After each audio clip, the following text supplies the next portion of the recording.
Hola, bienvenidos a Legislación Mercantil. Seguimos con la primera clase introductoria y hoy vamos a ver lo que es el derecho y la ley. Entonces, lo primero que nos preguntamos es ¿qué es el derecho? Y es un conjunto de principios, figuras y normas de conducta que son fijadas por una autoridad legítimamente constituida. Y precisamente por esa característica buscan la aplicación de una consecuencia y tienen un propósito que debería estar orientado a los valores de la justicia, el bien común, la paz y demás. Tenemos que el derecho es comprendido o emana de dos lugares.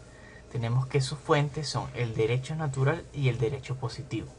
El derecho natural es el conjunto de principios normativos que provienen de la naturaleza humana. Podríamos decir que estos derechos ya están, ya existen, solamente falta plasmarlos. Como ejemplos tenemos el derecho a la vida, a la libertad. Mientras que por otro lado, el derecho positivo es el conjunto de normas, excluyendo a los principios como estamos viendo, que son emitidas por una autoridad competente según un procedimiento. Y tenemos el ejemplo de las leyes y las constituciones. Por lo general, esos derechos están constituidos, los derechos naturales están constituidos para resolver conflictos, mientras que el derecho positivo lo que busca es controlar o regular la conducta. Ahora, para entender un poco más claramente cómo se enfocan o de dónde provienen estas fuentes del derecho, vamos con las ramas del derecho natural o los caminos. Entonces, el naturalismo explica que proviene de la naturaleza humana, se hereda de forma intuitiva, es lo que les decía, ya está allí, es como respirar. Tenemos por otro lado el racionalismo, que lo podemos limitar directamente a el derecho natural es la regla dictada por la recta razón.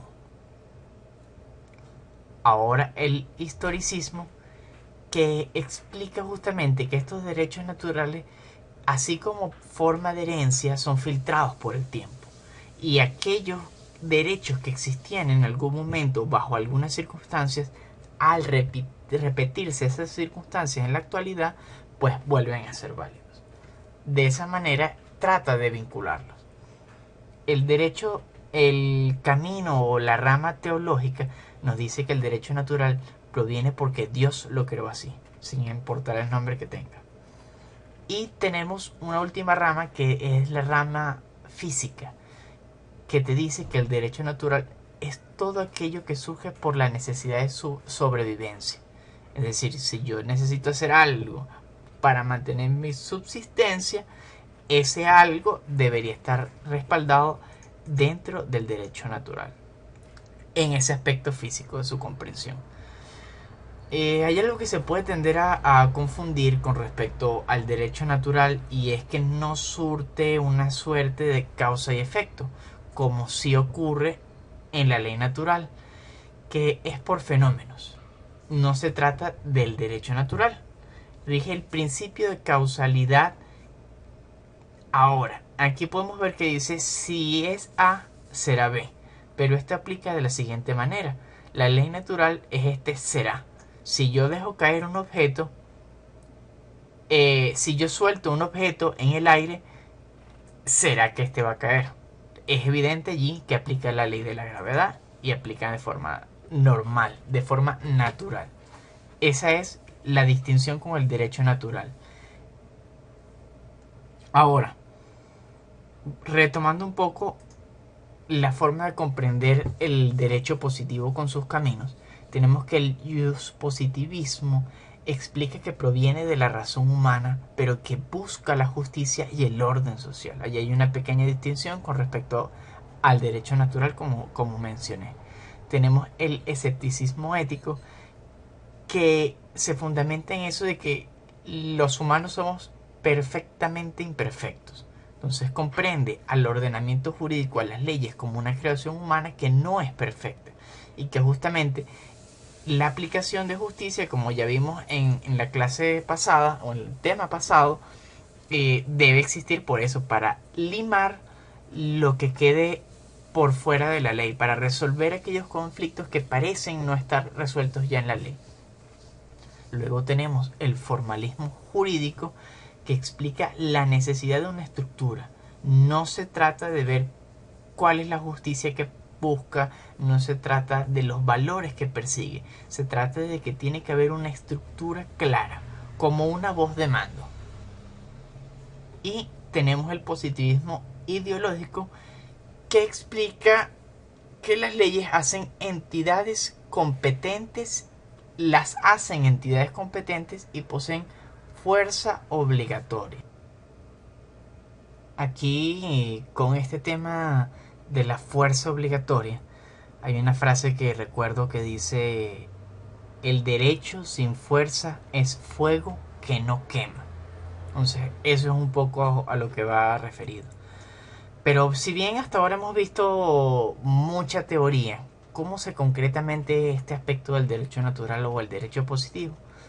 Pues a través de una norma jurídica. Como les hablaba, en la ley natural simplemente sucede causa y efecto y una relación directa, mientras que para la norma jurídica es un producto de la mente humana y no se rige por la causalidad.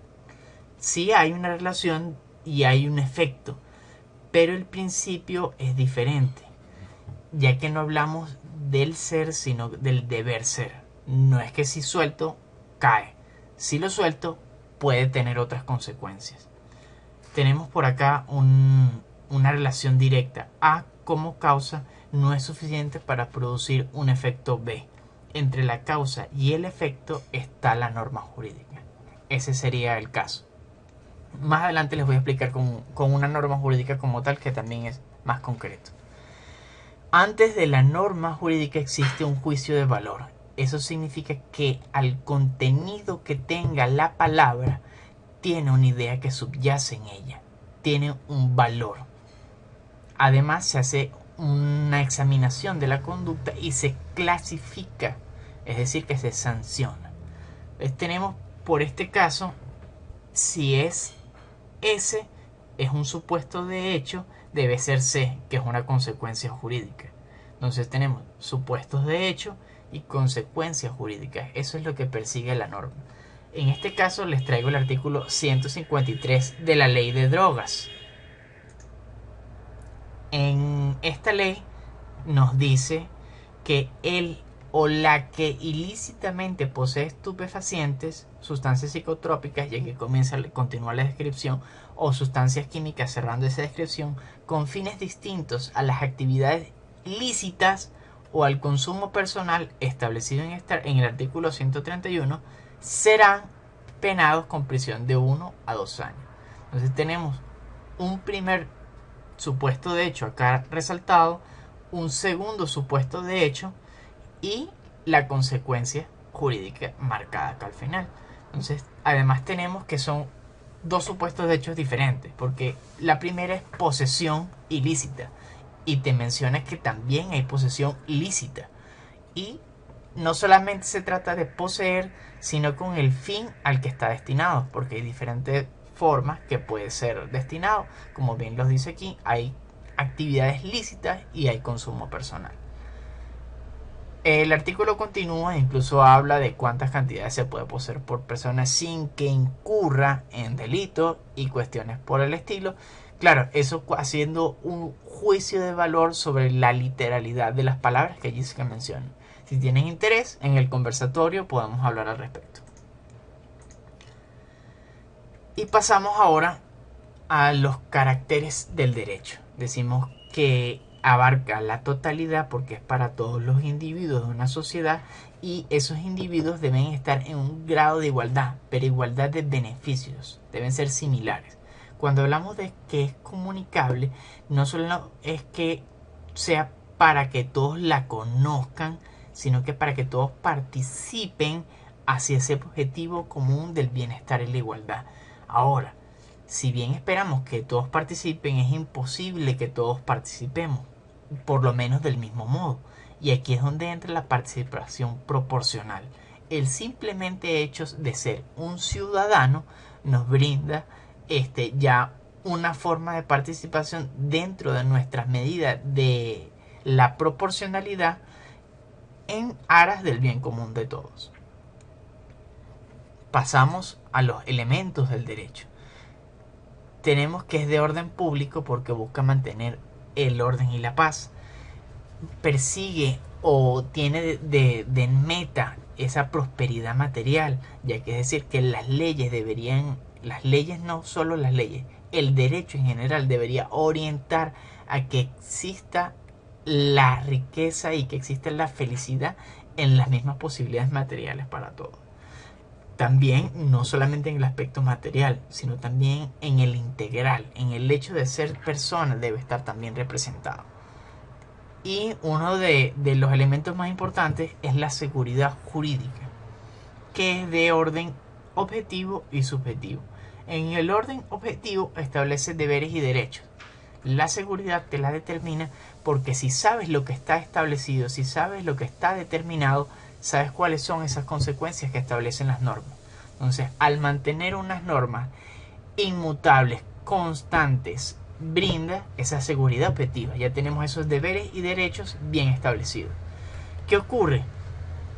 Que ese establecimiento brinda certezas de protección para las personas. Ese sentimiento subjetivo es el que determina la segunda parte. Con esto, ya que entendemos el derecho en el ámbito general, que conocemos sus características, que conocemos cuáles son sus elementos, de dónde emana, cuáles son sus fuentes, entramos a las dos grandes divisiones del derecho en general. Y tenemos que el derecho público, que son las relaciones del Estado con los individuos o los particulares, y son relaciones de desigualdad. Mientras que por el contrario, el derecho privado son relaciones de igualdad que se producen entre los particulares, que aquí los tenemos señalados como personas naturales y jurídicas, que son los que veremos más adelante.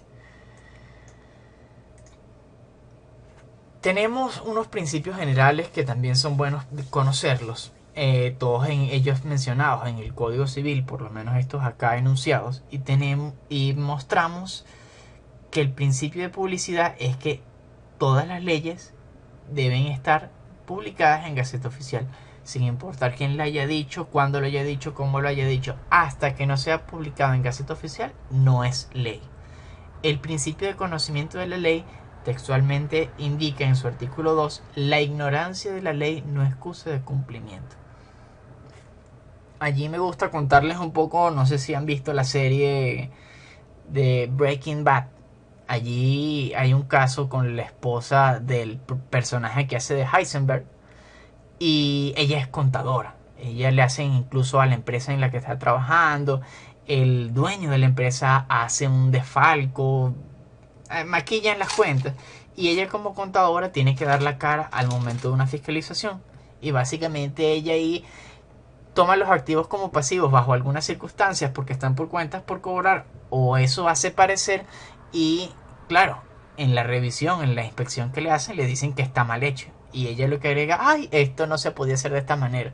Y hace un poco de la actuación de la rubia tonta, descarada, por no meterme en estereotipos. Pero bueno, eso en Venezuela no aplica de ninguna forma. Ojo a tener en cuenta. Es decir, que desconocer, no saber lo que establecen las leyes, no te va a salvar de ninguna sanción. Tenemos también el principio de temporalidad, que jurídicamente hablando se dice que no hay efecto retroactivo, lo tenemos no se aplica efecto retroactivo, es decir, el artículo 3. Si para el día de hoy yo cometo una acción que ahorita no está contemplada en la ley o que está bien vista por la ley y mañana sale una ley diciendo que esa acción ya no se puede hacer o que es ilícita, yo como la hice el día de hoy no me pueden aplicar esa ley que está saliendo el día de mañana. Eso se llama la no aplicación del efecto retroactivo. Tenemos el principio de literalidad, que es justamente atribuirle el significado evidente a las palabras con la intención del legislador. Eso es el artículo 4. Como bien les comenté cuando hablamos de la Constitución, hay muchos términos, muchas palabras que pueden tener diferentes juicios de valor. Y allí es donde precisamente esa literalidad se desvirtúa. Tengo un caso, por ejemplo, muy sonado con respecto a la argumentación jurídica. Llegaba un trabajador a una empresa, bueno, ya era la hora de salida del trabajador de la empresa, eran las 4:45 de la tarde, y justamente el supervisor le encarga hacer un montón de cosas que era imposible hacerlas en los 45 minutos. Y le dice, ajá, pero mira, es viernes, son las 4:45, ¿qué voy a hacer yo en esta circunstancia? Y el supervisor le dice, mira, yo ya te delegué el trabajo, yo agarré y me voy, yo espero tener eso listo para mañana, porque eso hace falta para mañana. Entonces, el trabajador simplemente se levantó la mano con forma potente y le dijo, eres un hijo de puta, y se fue. ¿Para qué sirve esta historia? Después hay un procedimiento laboral de reenganche por despido injustificado, porque dicen que esa actuación de él no estuvo correcta. ¿Qué ocurre? Dentro de la argumentación jurídica de ese caso se plantea ¿realmente el trabajador insultó o allí hubo una situación que causó un despido? La conclusión fue que no, ya que hubo una correcta argumentación y se dijo que la palabra hijo de puta la menciona hasta el autor Cervantes, en el cual Sancho Panza en varias citas hace alusión a los platillos que se está comiendo y entre ellos a un vino y dice celebrando con manos enaltecidas que este vino está hijo de puta como si fuese lo mejor del mundo. Ahora, no cumplir con la tarea encomendada es otro tema que no viene al caso, pero digamos que esa es parte de cómo se interpreta un poco la intención del legislador o cómo se argumenta en derecho bajo algunas circunstancias. Tenemos también el principio de irrenunciabilidad, que las personas no podemos renunciar a la aplicación de las leyes. Yo no puedo decir, la Constitución no me va a aplicar, esta ley no me va a aplicar, yo no voy a seguir el Código Civil. Tenemos el principio de la autonomía de la voluntad de las partes, que es determinante para nuestra materia. Y se los comenté un poco con el tema del principio de derecho administrativo de que los funcionarios única y exclusivamente pueden hacer lo que se les está permitido. Bueno, el principio de la autonomía de la voluntad de las partes nos dice que los particulares podemos hacer todos aquellos actos que no se nos estén expresamente prohibidos. Nosotros somos libres en nuestra voluntad de ejercer nuestra autonomía, siempre y cuando existen los límites de no fastidiar a los demás, de no inmiscuirse en los otros, de no inmiscuirse en los derechos de los otros, por si nos queda claro. El principio de legalidad es que no se aplican sanciones por leyes preexistentes, que es muy similar a lo que estábamos conversando con el tema de la temporalidad. Son bastante relacionados. No solamente aplica para sanciones, sino que también aplica para algunos beneficios y circunstancias. De hecho, ahorita en tema laboral hay unas circunstancias con el piso normativo, que es que está establecido que las leyes, los beneficios que se establezcan en unas condiciones, posteriormente no pueden ser reducidos. Es decir, que si ahorita tenemos 5 horas de trabajo, pues no deberíamos tener más de 5 cuando la situación se normalice. No, mentira, eso es por circunstancias ahorita de pandemia y no tiene relevancia. Pero bueno, entrando un poco más o retomando la materia, quisiera que se fijaran en que hay una distinción entre el derecho mercantil y la legislación mercantil. Hasta ahora hemos introducido o presentado lo que es el derecho desde el ámbito del Estado, como esa figura que tiene la autoridad, desde la ley como tal está planteado, y vemos el derecho como ese continente, y la legislación mercantil viene siendo el contenido. Entonces, el derecho mercantil es una rama del derecho privado que regula las normas, principios y costumbres mercantiles, los actos de comercio y los comerciantes. Eso es básicamente el derecho mercantil, y no se encuentra limitado únicamente a esto, sino también a los juicios, a los procedimientos, a los registros, a todo. Es lo macro. Y ahora la legislación mercantil es lo micro. Y en su artículo 1, en el artículo único del Código de Comercio, ya salimos del Código Civil, podemos ver que dice que rige las obligaciones de los comerciantes en sus operaciones mercantiles y los actos de comercio, aunque sean ejecutados por no comerciantes. Y aquí surge otra pregunta. La legislación mercantil se limita única y exclusivamente al Código de Comercio, que es nuestra ley principal, nuestra ley orgánica, como vamos a ver más adelante en el ámbito mercantil. La respuesta es que no. Legislación abarca todas las leyes que tengan un ámbito mercantil. Tenemos leyes con respecto a bancos, tenemos leyes con respecto a